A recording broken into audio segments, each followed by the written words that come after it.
when you have a crisis like that, when you're dealing particularly with a virus, the ravages of which and the nature of which you're still attempting to grapple with and determine, the science is evolving, it always evolves as you're dealing with it. You are having to make decisions, any minister is having to make decisions with imperfect information at speed. So mistakes will always be made.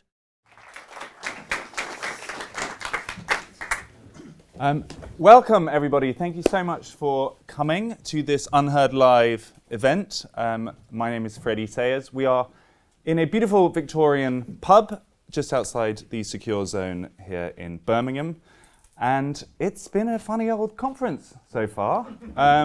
Sometimes these things are almost a little bit sort of boring and technical and lots of people discussing sort of abstract policy issues, whilst this has a kind of wild millenarian apocalyptic atmosphere. Everybody seems to be drunk all the time and is sort of competitively stating just how absolutely screwed they are as a party. So it's a very strange atmosphere. And at the centre of the chaos this year is spreading a Dionysian fury around him is none other than Michael Gove, who we have with us here today. Welcome, Michael. Hi, Freddie. Very nice to see you. And lovely to be here. So our challenge is a broad and ambitious one today, in that we're trying to understand how on earth this happened from a larger and more philosophical point of view. But before that, I've got to ask you about the last few days. Suella Braverman, the Home Secretary, accused you today of mounting a coup against the government. This is the former Attorney General, KC, so she must know her law. Are you? No, I mean, well, the first thing to say is you're right to stress Suella's legal expertise. She was one of the youngest people ever to be appointed Treasury Counsel, one of the most formidably talented lawyers in the country and certainly in Parliament. And she was talking in the context of the debate that was going on earlier this week about the 45p tax rate. And I was one of a number of people who felt that of all the measures in the plan for growth that was outlined nearly a fortnight ago, this was one which was a mistake. And I think there's now been a recognition of that with the decision by Liz and Kwasi not to go ahead with it.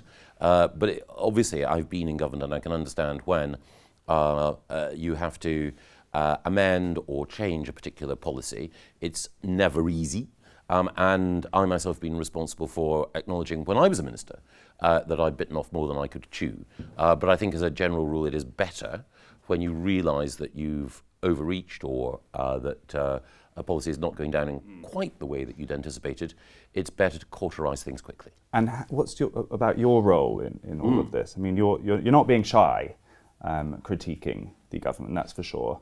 Are you kind of setting yourself up as an alternative leader in some way, the leader of the non-Trussian faction of the Conservatives? Do you feel there's a movement behind you?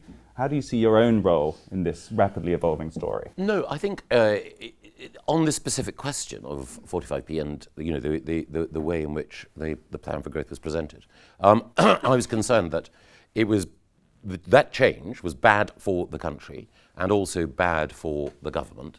And now that I'm a backbencher, if I think that there is something which is capable of being corrected and an error, then I will say so. But there is a lot that was announced in that mini budget, which I think was good or right or worthwhile, or certainly on the basis of everything I know about what's proposed, absolutely in the right direction. So no, again, people sometimes look, and entirely understandably, for hidden patterns in political events. And I can't remember whether it was Metternich or someone else who said of the death of Talleyrand, what did he mean by that? I'm no Talleyrand, let alone no Metternich. And it's simply the case that I thought that was a mistake and a big one. They look for hidden patterns. They also look for coherent philosophy in governing parties. Yes. I think that's a fair thing to look for. And I suppose it seems to us, to the onlookers, a little bit more than a minor policy dispute about one aspect. You mentioned on the TV that you think they are unconservative values, or these are not conservative values. So I guess what I would like you to clarify for us is, zooming out from the particular point of the 45p tax, What is your sort of philosophical argument with the government? What do you think they're getting wrong in a bigger picture? Well, I don't yet have, I mean, I've obviously had an argument and a disagreement with the government on this issue. I don't yet have a disagreement or an argument with the government overall, quite the opposite. There are lots of things that the government is continuing to do or contemplating doing with added energy, which I think are right and worthwhile.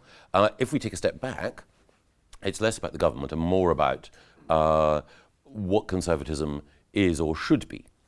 And again, there are many different canonical expressions of what conservatism is, and of course conservatism changes depending on the nature of threats to this particular society in which political institutions exist and so on. But Michael Oakeshott's classic description, to prefer present laughter to utopian bliss, I think is right, and I think that there is an element in conservatism which is about being cautious, not reckless, about being prudential. At times, anyone in government has to display daring and audacity, but when we think about fiscal conservatism, which is only one part of conservatism overall, then it's a recognition that you cannot spend what you have not earned. And so there will be times, of course, when governments will borrow. They will borrow in crises, they will borrow to invest.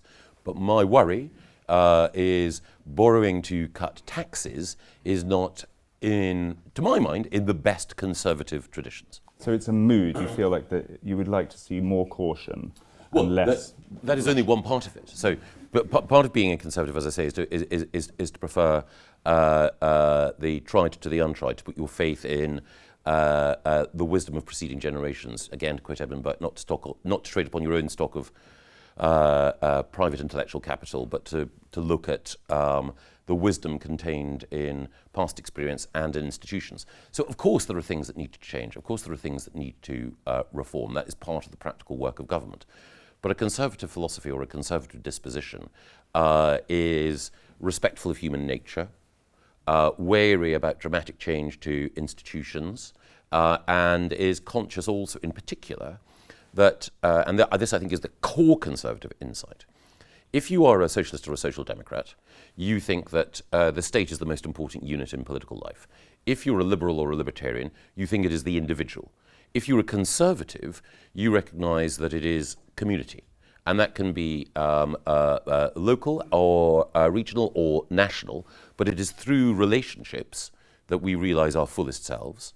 And conservatives can sometimes borrow from and benefit from an infusion of radical energy from a liberal tradition, and indeed the Conservatives have at different points absorbed liberals into their own ranks.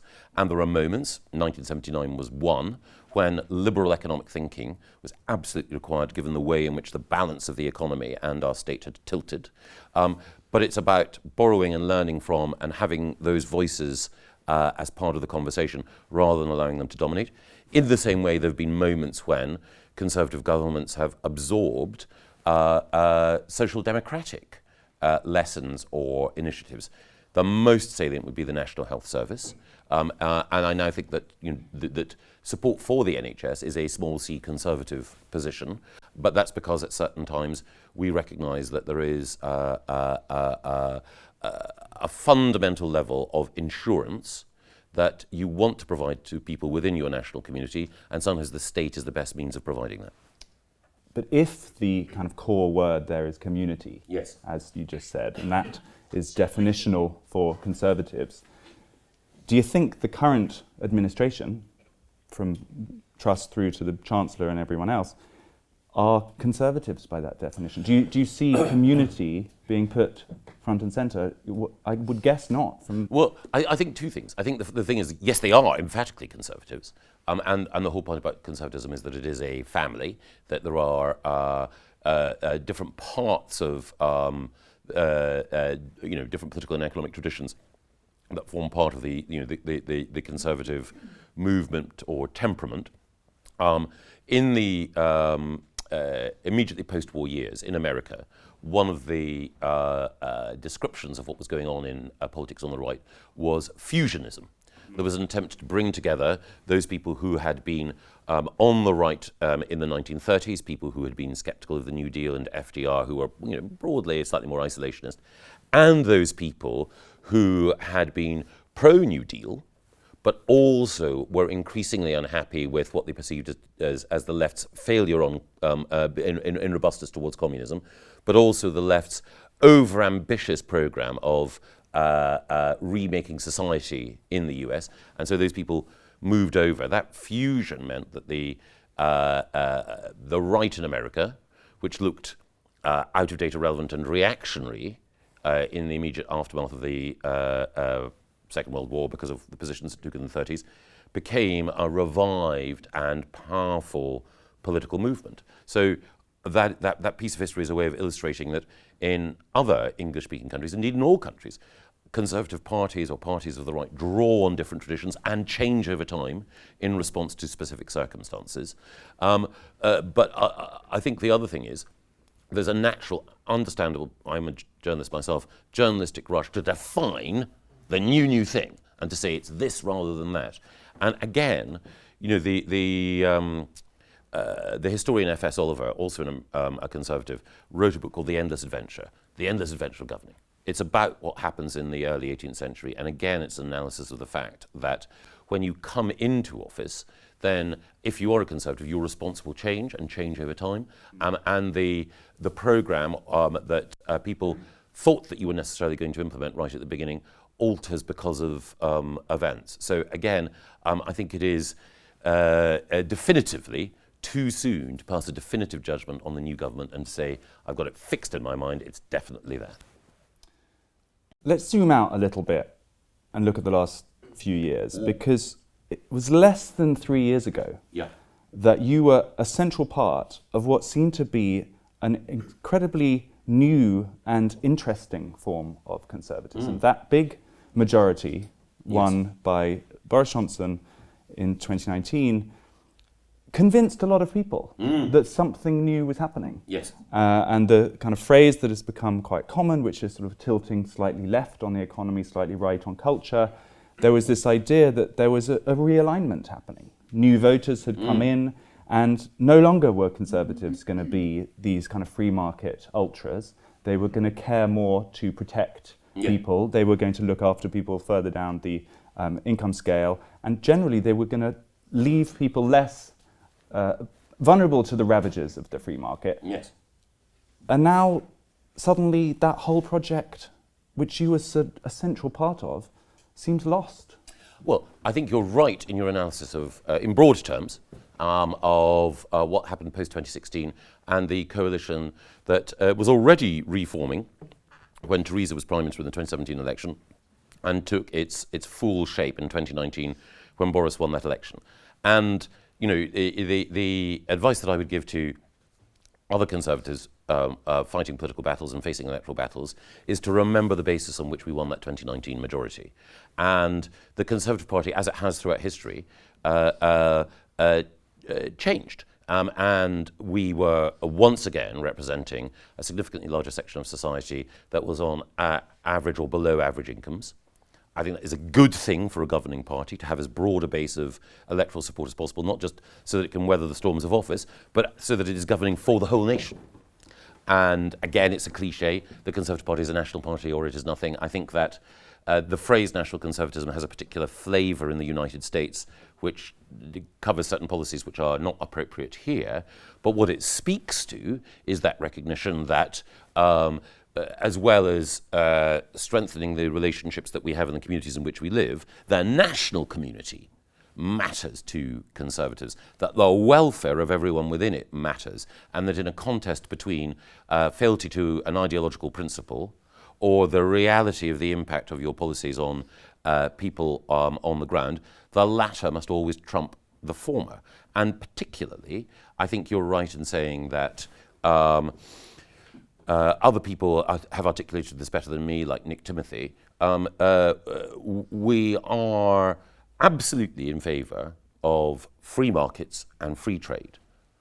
However, it is also vitally important to recognise that if we're going to maintain support for free markets, then we need to be suspicious of crony capitalism, suspicious of concentrations of power in the wrong hands in the market, and that sometimes needs a strong competition policy on the one hand, but it also needs a policy to enable people to compete equally or as equally as possible within the market, and that means that you need to have policies on education, health, and on what became known as levelling up that are there to support. So that it is a more activist state in a sense, in that you are defending here, it appears to me, the conscience, the principle of that 2019 victory. Yes. From what you see as a drift away from it in the government. Well, I think I think it's too soon to say that there's a drift away from it, because I think that everyone in government recognises that at the next election we need to show that we have fulfilled the promises and been true to the manifesto that Boris authored and on which we won. And I think that the broad outlines of that manifesto are even more relevant now than they were at the time. That the argument about levelling up, about addressing geographical inequality, about making sure that people can earn and belong and feel it, that Conservatives understand their lives, that is just as important as it ever was. And so I'm pretty certain that people in government absolutely recognise that. Now, there are contingent factors at the moment. Because of the nature of the global economic crisis, then it is the case that we do need to look at economic policy and consider how are we maximising growth. That is absolutely the right thing to do, the right initial question to ask. And then that opens another realm of debate about what the best policies are in order to do that. And I would argue that in the Levelling Up White Paper, we outlined many of the policies required in order to ensure that you have sustainable growth. And I think that some of the initiatives that the government have now been talking about, the enterprise zones that they've been talking about, the investment zones, can deepen some of that work. But again, you need to keep that conversation going. Do you think it's fair to see some of these kind of philosophical disagreements within your party as originating in the Brexit movement? It's sometimes said that there were two Brexits. There was the kind of free market ultra Brexit, which saw Brexiting as a way to liberate from the strictures of the European Union, become more deregulated, more open. And then there was a different kind of Brexit, which was, yes, more about protecting people from globalization, more care to cultural questions and less about pure economics and growth. You're sort of seen as being in that latter group. Yes. Is that fair? Are you happy for me to characterise you like that? Yes, exactly. Yes. In which case, the seeds of this disaster were sort of sown from the beginning in the Brexit movement, because it was always two things, and they weren't reconcilable. Well, I absolutely take your point, but I think that if we look back to the argument that vote leave mounted, that was the case that was being made, presented by me, by Boris, by Gisela Stewart, by Andrea, in television studios, on platforms. That case was explicitly about sovereignty. Taking back control was the single most important thing. How was that manifest? It was manifest in a number of different ways. In making sure that we invested properly in the NHS, in making sure that we had a migration policy where we were in control and we attracted the brightest and the best, I know it's a cliche, into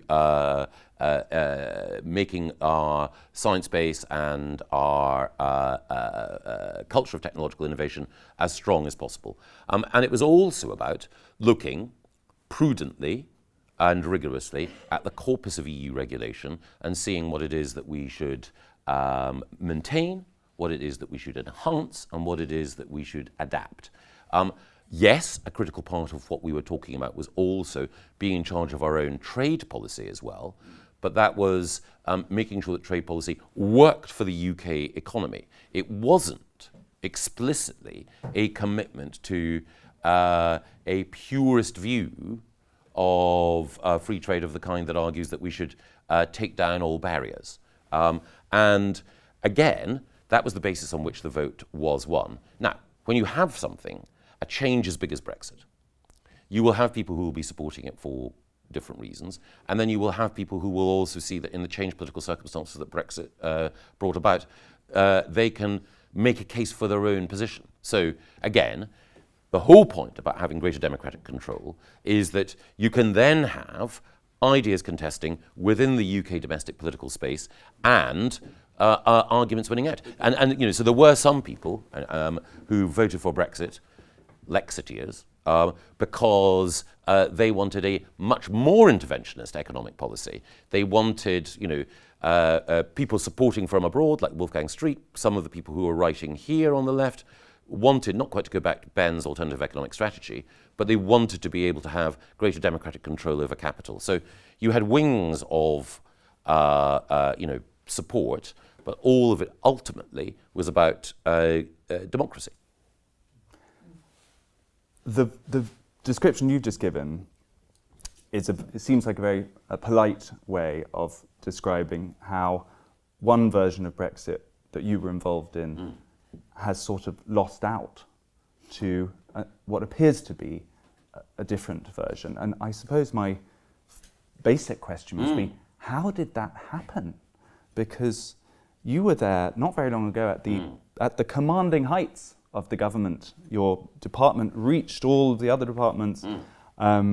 You were elected on this big majority. You'd put your support behind Boris Johnson. There was the feeling that you could achieve anything you wanted as a group.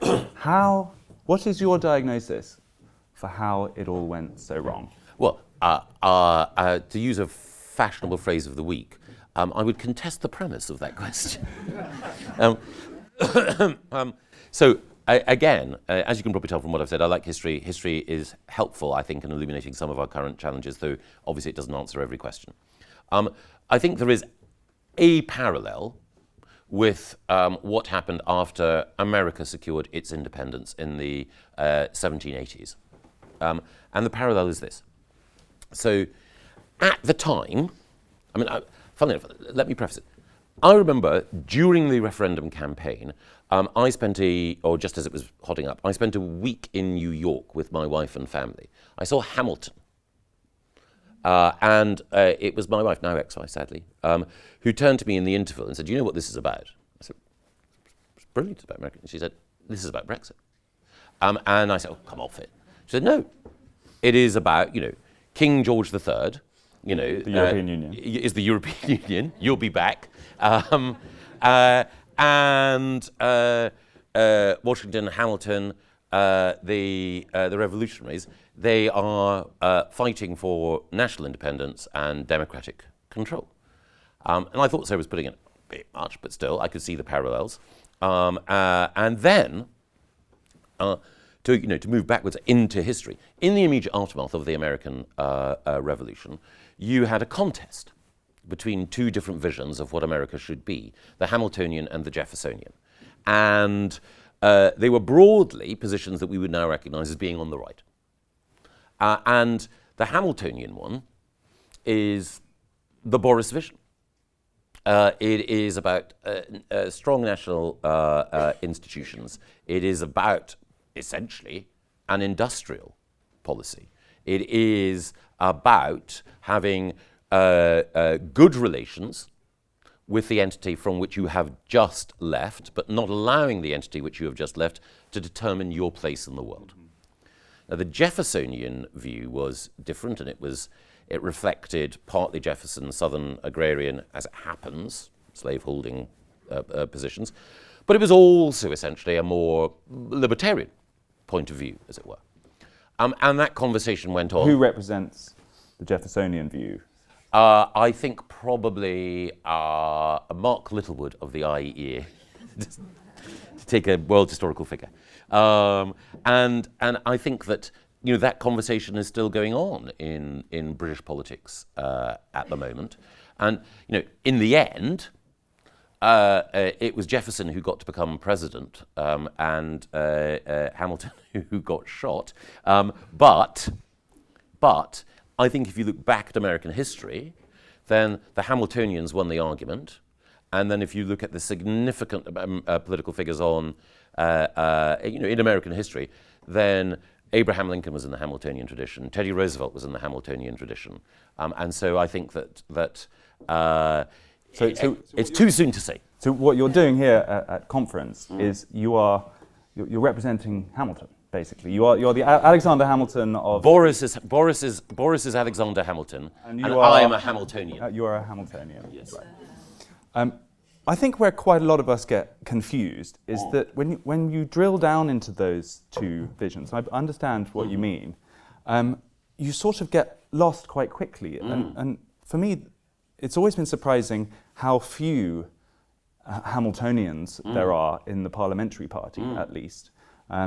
We did a whole series of interviews with newly elected Red Wall MPs in 2019, and as far as I can make out, they were all Thatcherites, arch Thatcherites, absolutely devoted to small state, power of the markets. I wonder whether you think that's true, that, after all, you supported Kemi Badenoch in the recent leadership contest, who I know you agree on many cultural issues, but economically, she's basically with Liz Truss. She is a strong libertarian economically. There's a shortage of your Hamiltonians in your own party, isn't there? Well, again, I don't know in depth the views of all of my colleagues. So, point one, I think that there are people who were elected in 2019. I absolutely take Thatcherite as shorthand. I think Mrs. Thatcher was a much more complex figure than that, but I absolutely understand what you mean by it. And I think that there are people who would place themselves proudly in that tradition. But I also think, I'm very conscious that if I praise anyone in the current Parliamentary Conservative Party, I will ruin their career. So I have to be careful. But I think if you listen to people like Danny Kruger or Miriam Cates or Jane Stevenson, you will get a much more subtle and nuanced picture of what conservatism means to them and overall than might be the case from the inevitably edited snapshot that you've just given. So they are there. Oh, definitely. But the second thing that I would say is, in this debate, the British people are Boris Johnsonian or Hamiltonian. The British people are pro-democracy. The majority voted for Brexit. And the people who came to the Conservative Party or left the traditional political allegiances to vote for Brexit were overwhelmingly people who wanted strong and robust national institutions, who wanted control of our borders, not because they had a reductionist vision, but because they believed that that was the most important way of safeguarding good community relations at home and maximising economic advantage for the UK. And they were also people who essentially had a basically small c conservative economic vision. They were people who, to go back to Margaret Thatcher, would have believed in basic household economics. You can't spend, as I said earlier, what you haven't earned. You need to balance the books overall. Let's not have, flights of ideological fancy. And if we are going to borrow, let's make sure that borrowing is for investment in infrastructure, and let's also make sure that in this country we make, manufacture and develop and sell more of what the world wants. So the voters weren't represented by their representatives ultimately then? If you're saying that most of the voters agreed with your vision. Boris's vision. Your and Boris's vision. But most of the parliamentary party and possibly the membership who elected the leader took a different view. And this tragedy is that tension playing out. Well, it's an interesting question. And again, I think it is too soon to say. So I think I don't know all the questions that you asked, but I do know from the conversations that I have had with MPs in the 2019 intake and beyond that people have a deeper and a more nuanced set of politics than can sometimes be elicited from even the most sophisticated questionnaire. So again, I won't name names, but there are MPs who were elected in the Northeast who are people who either have a public sector background or who have a career or tradition in local government. Who, they place themselves on the right. Clearly, economically, they would say they were pro-market. I would say I was pro-market. So I think that MPs overall, yeah, very much closer to the model that I've outlined. I think it's the case that with party memberships, that by definition, even though the Conservative Party overall has changed and the composition of the electoral coalition has changed, party memberships, and it's a sad thing because parties overall have grown smaller, are often slightly more intense in some of their views than the broad level of support. Though having said that, in my own association in Surrey Heath, and I'm not holding it up as a model. I'm not saying that, well, it is a model association of wonderful, wonderful people, but I'm not saying that this is a model for everywhere else. If you talk to people there who are members of my constituency association, they have views very similar to those that I've outlined. The majority of people who certainly voted for Brexit and the majority of people in this country have. So, no, I absolutely take your point. But I think, again, I would try to sort of aim off slightly and nuance it rather than necessarily underline it 3 times and put a tick next to it. Let's bring in a couple of other factors in trying to understand how we got here. I mean, it is going to probably rate as one of the most spectacular kind of unravelings in political history. And over such a brief period, I think, although I don't want to get hung up on it, and I know you and I have discussed it before, lockdown and the COVID period surely must mark the point at which the project of yourself and Boris Johnson from 2019 began to unravel and fast. And I would suggest, I mean, this is what I'm really keen to hear what you think about this, is that for someone like you who wanted to make your colleagues okay with the idea of a more interventionist state and have that as part of the new Toryism, that overreach, which increasingly appears more and more disastrous as we look at it, put them off. And it was too much, and it felt totalitarian and over the top to people. So suddenly the centre moved, and people felt the corrective now needed is less state. So, and you were at the centre of driving for those lockdowns, and maybe you killed your own project with that initiative. Possibly. It's a view. But again, I'd say 2 things. One is about public opinion, and then one is about the detail of the policy. The thing about public opinion is that, again, the overwhelming majority of British people were supportive of strong measures in order to protect their health and those and the NHS.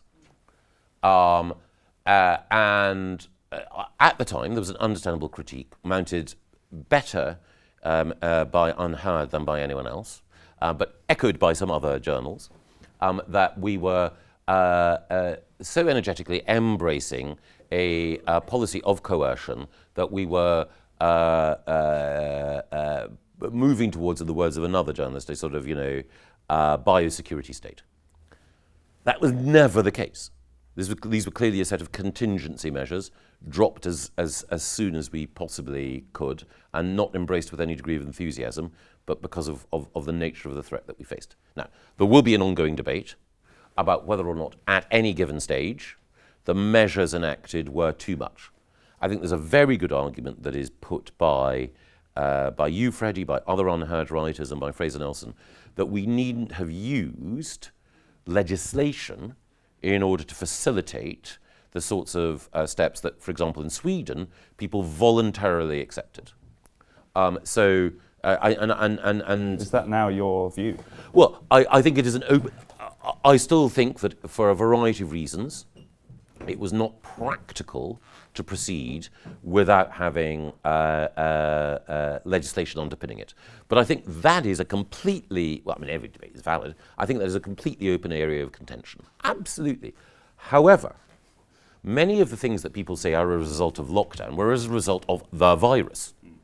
So when some of my friends and colleagues in the media say, it was lockdown that caused the economic slowdown. Well, it was the virus that caused the economic slowdown. Even if the government had said, look, we're not going to do anything, it's up to you guys, people would have stayed at home, people would have self-isolated, people would not have gone into work. And indeed, had the virus let rip, and had our NHS been overwhelmed, or even if pressure on the NHS had been significantly greater than it was, then the economic consequences in every case would have been worse, I believe. So am I being overly imaginative and hopeful in discerning in that answer, if not quite regret, at least some hesitation as to whether that really was the right thing to do when you were pushing for it so hard? Yeah, no, I still think it was the right thing to do, but the whole point is you've got to, in politics and everywhere, there has to be a balance between believing this is the right thing to do, looking at the evidence, being convinced that you need to take action,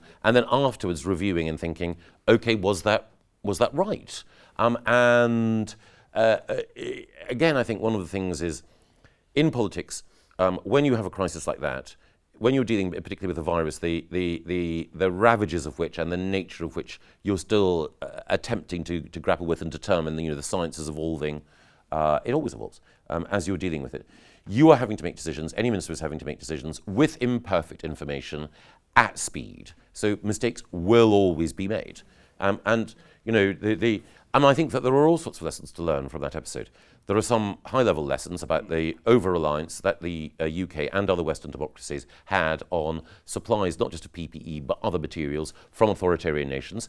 But to move to the heart of it, I am more than happy, and I think we all should be, to debate that. The one thing, and you're not guilty of it, but others are people who say, you were wrong, repent, as though I've been part of some Albigensian heresy. And now is the moment for me either to, convert back to orthodoxy or to be, So final question on this, and I promise I'll move on.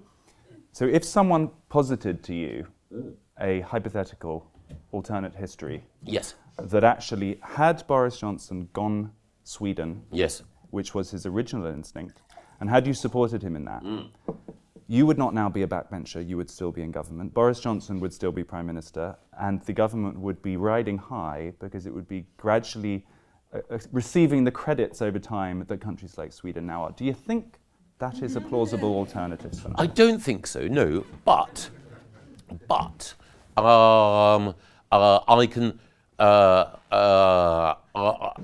as counterfactuals and as alternate histories go, it is right that you should present it and challenge, because it's absolutely right for me and others to think, should we have changed it at any point? But I think that there are, again, if you're a Conservative, you recognise that there are national cultures. What might work in Sweden, given the nature of Swedish society, might not work in the UK, given the nature of our society. Also, our country was more vulnerable to COVID, we now know, because of various factors, including everything from obesity to poor housing and so on. And the final thing that I would say is, in Sweden, you've had a quite significant political change in the last couple of months. And so some of the politicians who were taking their course have been, have taken a hit in the polls. So very good challenge. Given that it was these were the most momentous set of events that have occurred since 2019 domestically, then it's absolutely right that people who were responsible should have the ability and the humility to recognise that that challenge is right. Taking us back to the present moment. Yeah. Do you now feel, looking around at this conference, which is, it does feel extremely chaotic. People are sounding off in all sorts of directions. There appears to be very little discipline.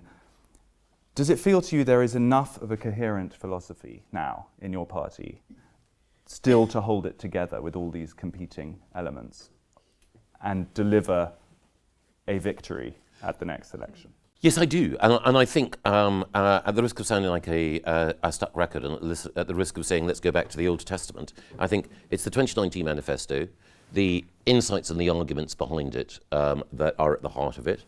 The people who were the authors of it, people like Rachel Wolf, I think are right about most things, more right than I am about things.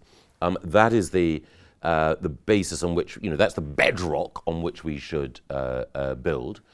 I also think that it is right to, bearing in mind COVID, what's happened with Putin and Ukraine, and the particular difficult economic circumstances that the entire Western world now face and will face, it is right for any Prime Minister to think, how can I lean in more on certain aspects of economic change in order to accelerate what I might have thought was necessary beforehand.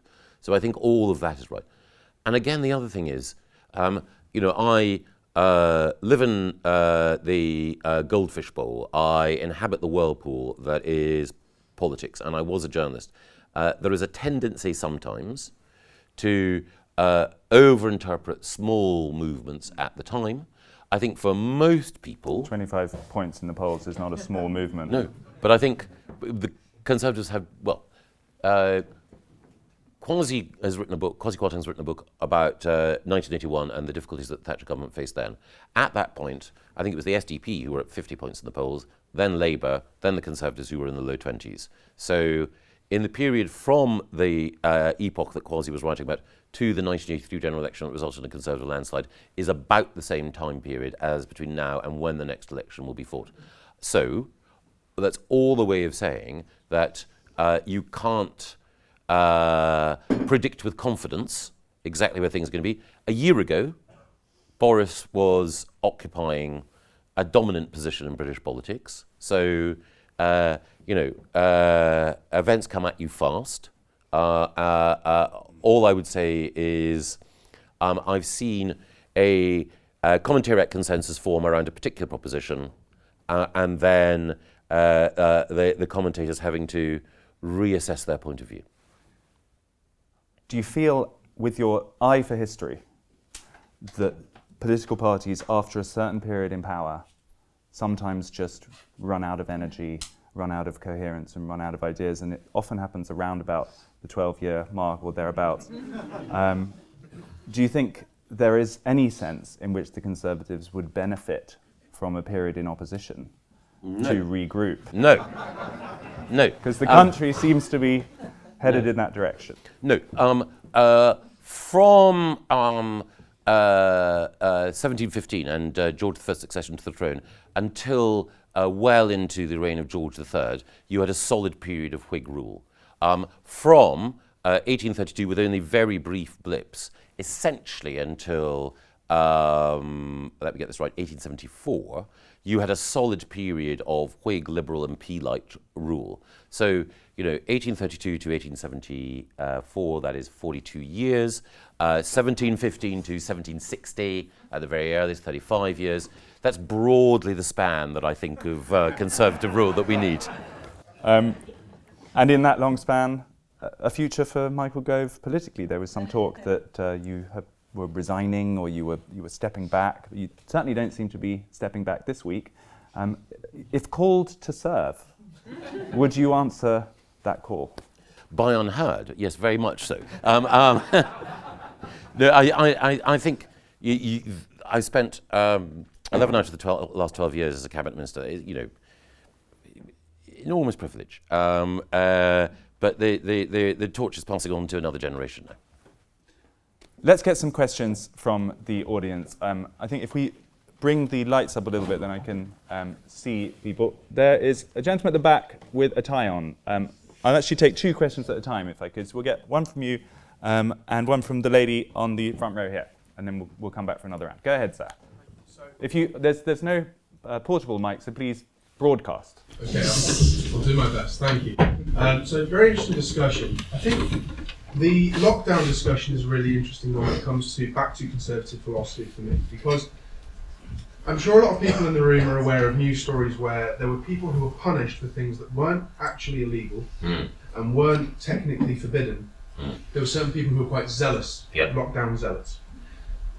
When you talked about Michael Oakeshott and his, present laughter to utopian bliss, one of the other things Oakeshott talked a lot about was the fallibility of human beings. And in conservative philosophy, both the lack of perfection and lack of perfectibility of human beings. Need a question. In that regard, in conservative philosophy, is there not a case to make that small state conservatism is the best approach given human beings' fallibility? And the lady over here? By your definition of community at the forefront of conservatism, I'm a conservative, obviously. Michael, I'm the founder of the Respect Party, and I'm running. What I deal with in my NHS work is the head of is 130,000 kids in this city living in poverty. We've had 12 years, I don't care what the colour of the government is, but it has been a Conservative government. And we've had these words of levelling up. And there was a hope with the Brexit coalition, regardless of everything else in the news. But what was coming very strongly, and in the manifesto, was a levelling up agenda. And just this week, I've had Grace Coffee say she'd like to know about the publishing the white paper on health disparities. But we now have a life expectancy right here in Birmingham. We live 1 mile from here, where we're sitting, 10 years longer life, we're the wealthier area, and 1 mile going the other end, 10 years less. And even the 10 years less life that we live in, 17 years of those will be in ill health. Where's the levelling up? This has happened under Conservative government. How does that relate to your philosophy of conservatism, which puts human nature, human well-being, community bonds at the heart of your philosophy? Thank you for that, Michael. Thank you. And, I think it's a very fair challenge, and I think that the more power that government takes to itself, the more responsibility it takes on its shoulders, the more likely it is to get things wrong, the more likely it is to get things wrong very badly. So a certain degree of humility about the capacity of state action and state intervention to achieve the goals attributed to it. But at the same time, as you can tell or infer from everything I said beforehand, I'm certainly no fan of a night watch one state and all the rest of it. So it is about, and I know this is a very boring Anglican view, it's about balance. And you are right, there is a strain in human nature, which is curtain twitching, finger pointing, the air raid warden in Dad's Army, and the Puritan culture in Arthur Miller's The Crucible, and so on, that we need to guard against. So again, I think that the position that the government took on lockdown was within, obviously, the constraints of the time, the right thing to do, but did that lead to some people behaving in a way that was, at the very least, uncharitable and unchristian and vengeful? Yes. And was it also the case that some of the direct things that we had to do economically, like furlough, did that change expectations about what the state might always be able to do? Yes, as well. It's always a balance. So you've got to, Kemi Badel quoted Thomas Sowell says, there's never a perfect answer, there are always trade-offs. And where you draw that line might be wrong, but understanding the contingencies of the time, I think, is important. And two, I think it is Salma, isn't it? To Salma's question, I think it's a very fair point. And again, I'm obviously not a lefty, but I do believe that there is a problem when inequality in any society grows too far. And I think that so you've got properly to be, humble about the capacity of state action in and of its own to address inequality. But I don't think, and I think this is a very conservative thing, not necessarily the view of libertarians, but I don't think that it is a healthy society when you have the sorts of divisions that you describe unaddressed and perpetuating. And again, my friend Greg Clark, when he was working for David Cameron, drew the comparison of society as a camel train or a cavalry train passing through, and again, you want to make sure that those at the front, the natural, at any given point, leaders or the leading spirits of society, they have to ensure that they don't lose touch with those who are furthest from them economically. And again, going back to what we were talking about in liberal terms, the Promethean spirit, the idea that there are people in society at any given time who are going to be creators and mold breakers and entrepreneurs and disruptors. It is great that you have a society where you have the Elon Musks and the Peter Thiels and so on. But even as you don't want to constrain that, you want to make sure that in a society we do not allow people to fall too far behind. And you're right. But just to follow up on that, do you think you've become more... The question was answered, but why have we got inequalities widening? It is a huge question, and I won't try to evade all of the factors. I think it is undeniably the case that because of, and these are factors, I'm not saying for a moment that they excuse everything that's happened on our watch, but because of COVID, economic slowdown associated with it, war in Ukraine, energy prices, and so on, resources are inevitably constrained. But in looking back over the course of the last 12 years at what has worked and what hasn't, I could run through what I think has worked in terms of addressing inequality. I think it was the case that certainly for the first 7 years of this government, we managed to reduce education inequality and improve outcomes for poorer children relative to wealthier children. And I think that some of the welfare changes that Ian Duncan Smith introduced as well helped. I think there are other things that we can analyse which were less helpful. All I would say is I think it's important to debate these things in an open spirit.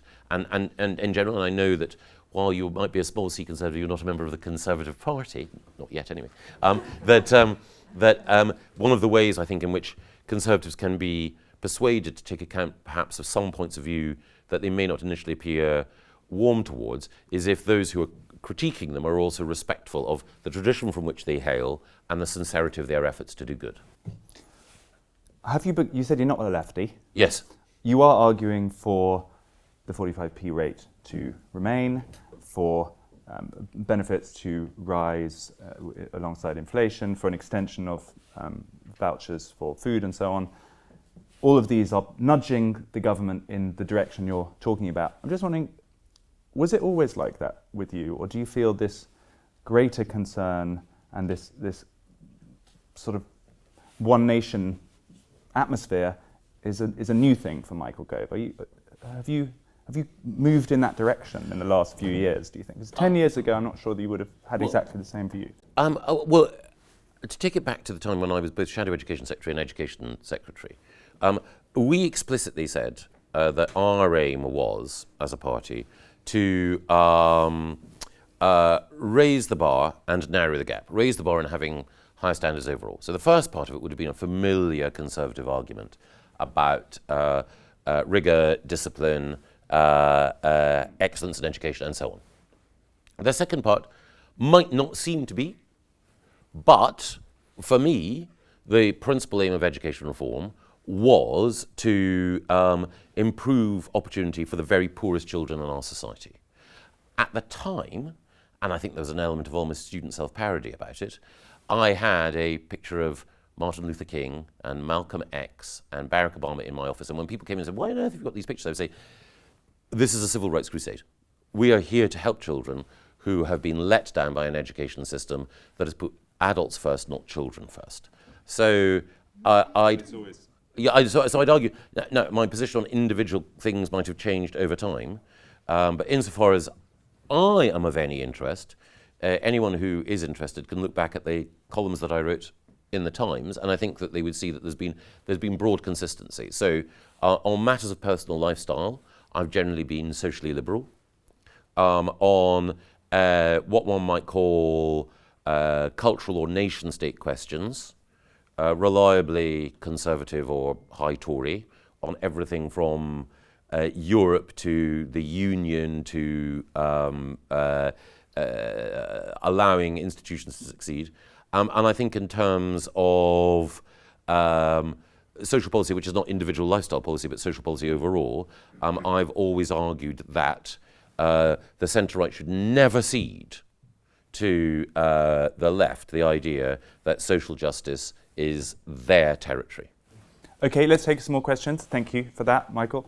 Lady at the front here, gentleman round the back, and I should take one from there. I think that's Eric Kaufman over there. We'll take one from you as well. Let's go in that order. Speak up, please. Thank you for talking about the lockdown. We've all lived through it, and our freedoms were taken away, and it was a good thing when the laws were repealed. And we have had our freedom taken away. We have had a loss of free speech over that period.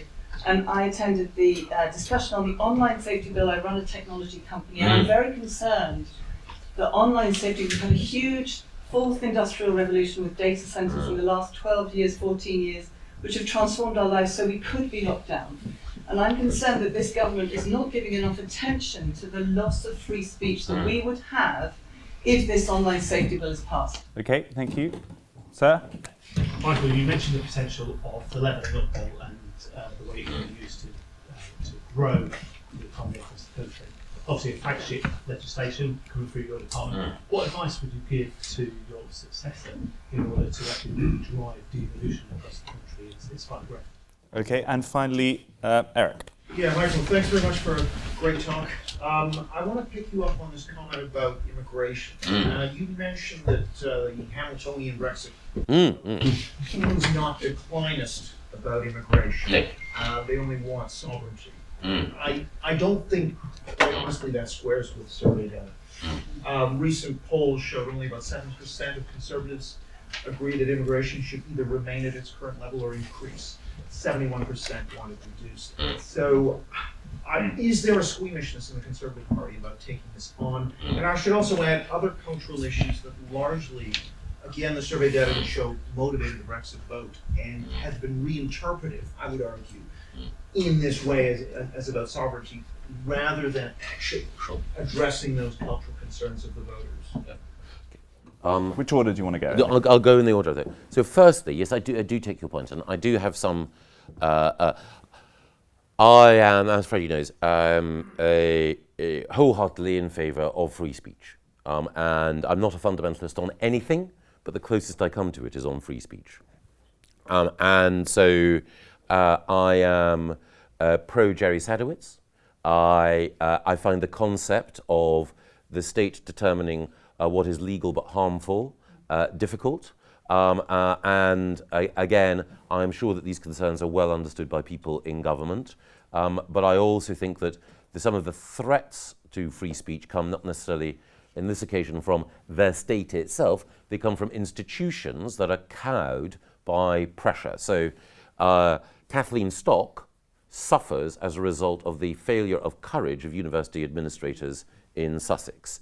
And again, that is, this was all predictable. Mark Lawson wrote a novel about precisely this situation years before it happened, and therefore, I think that is, it has to be fought in many areas. And one of the things I would say is, of course, government can do terrible things. Of course, government can get things wrong. Once something has the force of statute, that can be worrying. But for those of us who do care about free speech, it is not just about beating up on the government, though we must ensure that the government doesn't make mistakes, this government and any future governments. It's about a broader argument for the vital importance of making sure that the dissident can be heard. So will you vote for the online safety bill now that you're a backbencher? Well, I have to say that I think parts of it are going to be changed, so I'm sure I will be able to vote for it. On levelling up overall, I think that there is so much to say, but Simon Clarke, who is the Secretary of State who's in charge now, is someone who I know because I worked with him when he was Chief Secretary of the Treasury and we were on the committee dealing with this, is committed to more devolution, is committed to addressing regional inequality, and I have confidence that even though, and I used an analogy elsewhere, terrible cooking analogy, even though he may add a little bit more garlic and a little bit more oregano than I might have done, that it will basically be the same delicious goulash that we were preparing. And then to Eric's point, yes, and again, one always has to use language carefully with some of these political questions. And again, I joke that I have to be careful as well because I am a migrant. I'm an economic migrant from Aberdeen to London, and I'm an asylum seeker fleeing the political regime that Nicola Sturgeon has imposed north of the border. But I think your point is right. I mean, what I was seeking to say is, my overall view is, if you have democratic control over your own borders, then the whole debate about migration takes place in calmer terms. Dominic Cummings, sorry for swearing in front of this audience, said that one of the things that he wanted to do was to make sure that migration became a much lower temperature, much less salient issue in British politics. And it was the nature of free movement that meant that and the fact that there was literally no control, within the limits of the EU and the single market area, was problematic. Okay. We're now in a position where we do have control. One of the things that, again, Vote Leave and Dominic were very clear about is importing people who are essentially at the bottom end of the income spectrum, depresses wages for people here, and inhibits productivity, broadly. Importing people who can contribute at the top end in areas like science and innovation, and for example, allowing post-study work and so on, can help our economy. And indeed, when people who have come and contributed here may want to return to other countries or support their families, that is a good thing. But ultimately, you are right. It is always a question of numbers. The other thing that I would say is that I suspect, though we haven't talked about this in detail, I suspect I'm slightly more, one of the reasons why I'm in favour of control is that I think it is a good thing that we're honouring our commitment to Hong Kong BNOs. I think it's a good thing that we've been able to take people from Ukraine here, albeit on a temporary basis. I think tolerance and support for humanitarian acts like that are greater if people know that we're controlling numbers overall. And you're right that the numbers that have come in the last couple of years have been higher than I think most people would want to see. So it has to be an ongoing debate. But I'm also conscious that in the debate about migration, we have to be sensitive to how that debate is conducted in such a way as to maintain the credentials that make Britain such an admirable place. On the cultural point, I'm sorry to go on at this length, I think you're right. I think one of the things is that in broad terms, T.S. Eliot writes about how traditions change over time. And what people absolutely accept is that Britain was different 50 years ago and will be different in 50 years' time as a result of many factors, including new people coming here with new traditions that can add to our country. However, wrenching change, which means that institutions that people have reposed faith in and feel comfortable with, being altered at a dramatic pace and in a way that people feel is unsettling, at a time when there is also economic turbulence, that is difficult. And again,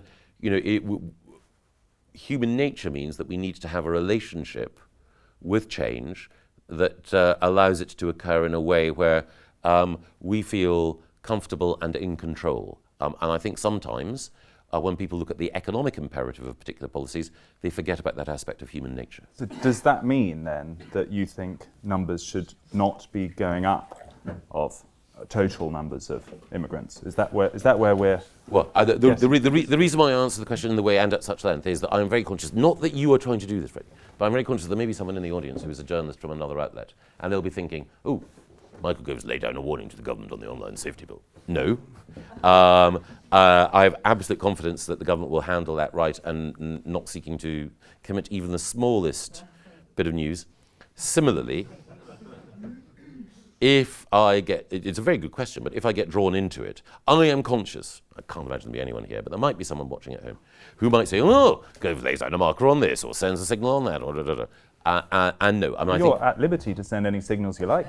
I know, but I'm conscious that at this point in this wonderful city, there is a, what's the word? And at this moment, for the reasons you mentioned earlier, there are some people who are willing to, stir the pot, and I don't want to do that.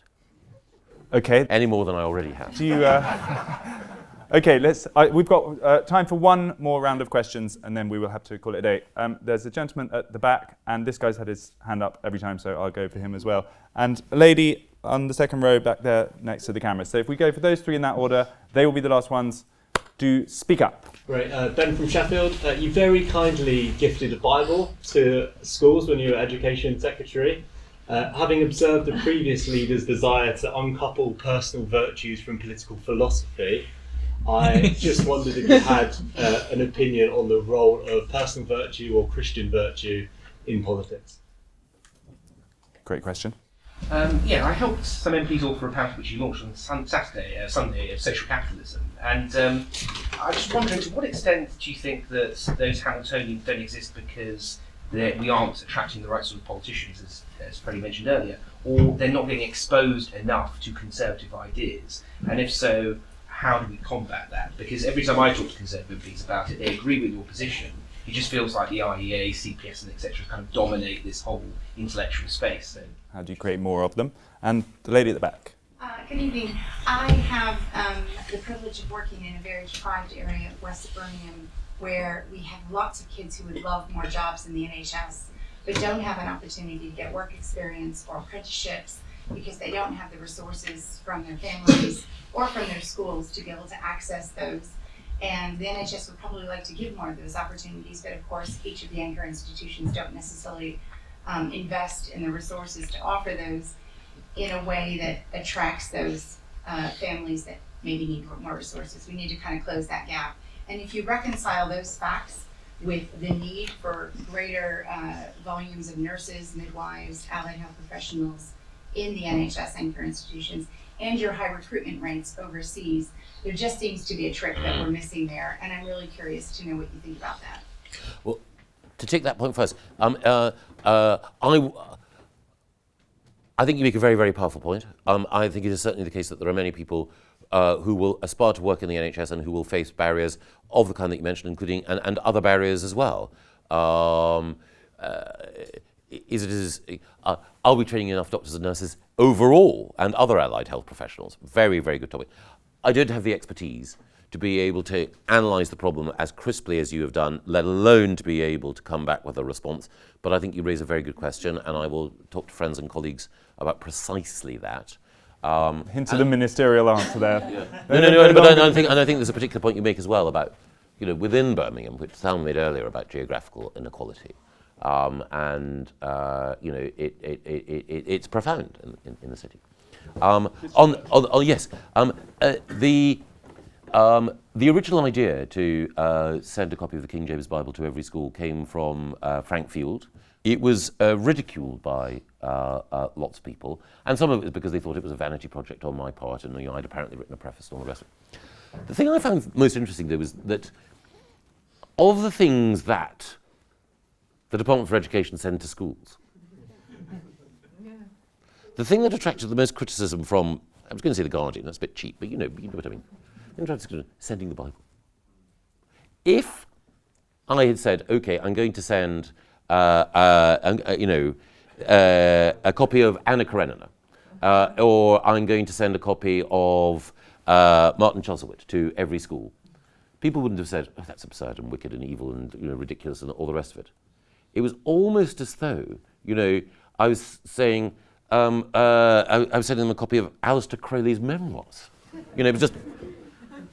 And there is an element, and I remember in the conversation that we had about free schools as well, people were always worried about creationist free schools being set up. And what one could sense behind that is that there is a section of opinion in our society that is hostile, it's not just skeptical, hostile towards traditional Christian belief and institutions. That is concerning. When politicians talk about religion in any shape or form, it is very difficult because the natural suspicion is that you're claiming the mandate of heaven for your actions, and you're saying, I'm more virtuous than you are, and you risk getting into crucible territory. So that's why you have to be very careful in this space. However, I think that there is at the very least, whether or not you have religious faith, there is a stock of wisdom in Judaism, in Christianity, and in Islam, in all of the Abrahamic faiths, a stock of wisdom and moral teaching which we should all draw on, and we should have a respectful relationship towards.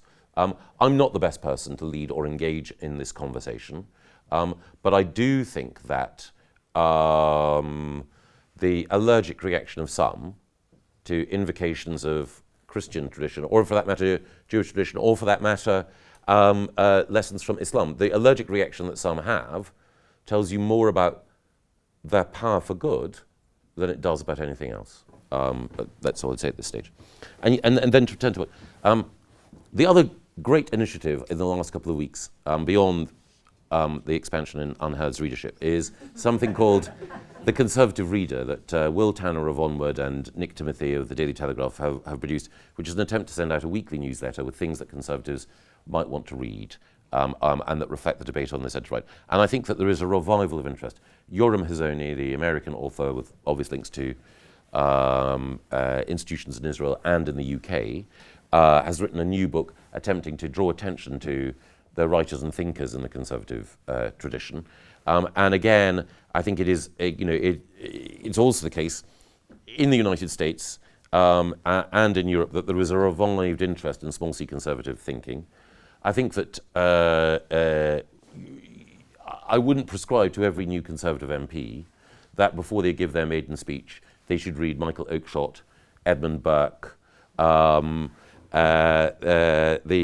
essays of the Marquis of Salisbury before he became a member of Parliament, and the work of Russell Kirk. But if every Conservative MP did do that before they gave their maiden speech, then that would be a good thing. Michael Gove, thank you very much for coming to talk about all of these philosophical undercurrents that maybe exist somewhere beneath all this chaos, and thank you to everyone for coming along.